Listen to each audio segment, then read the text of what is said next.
आणि नाशिकमध्ये ही मतमोजणी नेमकी कशी सुरू आहे आढावा घेतलाय आमचे प्रतिनिधी सागर वैद्य यांनी. बघूया.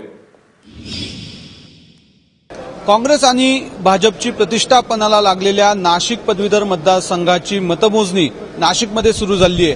आपण बघू शकतोय की अंबड वेअरहाऊसमध्ये 30 जवळजवळ मतमोजणी टेबल लागलेले आहेत, ज्या ठिकाणी या सगळ्या मतपत्रिका आता एकत्रित करून त्याचे गठ्ठे बनवण्याचं काम सुरू आहे. जवळजवळ 1,44,000 मतदान झालं आहे. 56% मतदान यावेळेस नाशिकच्या पदवीधर मतदारसंघामध्ये झालेलं होतं. 5ही जिल्ह्यातल्या पदवीधरांचं प्रतिनिधित्व करणारे विधान परिषदेतले आमदार येणाऱ्या काळात कोण असतील हे या मतमोजणीनंतर आता ठरणार आहे. आज सकाळी सर्वप्रथम ह्या संपूर्ण ज्या मतपत्रिका आहेत त्या एकत्रित करून त्याचे गठ्ठे बनवण्याचं काम सुरू होतं. आपण बघू शकतो की कर्मचारी जे आहेत, निवडणूक कर्मचारी, ते 50-50चा एक गठ्ठा या ठिकाणी करत आहे.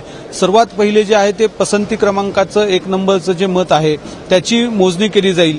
जर या फेरीमध्ये 50% मतदान एखाद्या उमेदवाराला जर मिळालं तर तो विजयी घोषित होईल, आणि तसं जर नाही झालं तर दुसऱ्या पसंतीच्या क्रमांकासाठी पुन्हा एकदा मतमोजणी होईल.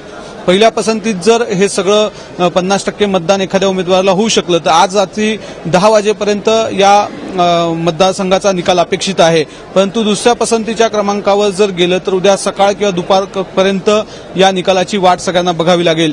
या पदवीधरचा निकाल काय लागतो, विजयाची भाजपची घोडदौड इथे थांबवली जाते आणि काँग्रेस पुन्हा एकदा पदवीधरचं प्रतिनिधित्व करते का, याकडे खरं तर सगळ्यांचं लक्ष लागलंय. कॅमेरामन किरणसह सागर वैद्य, एबीपी माझा, नाशिक.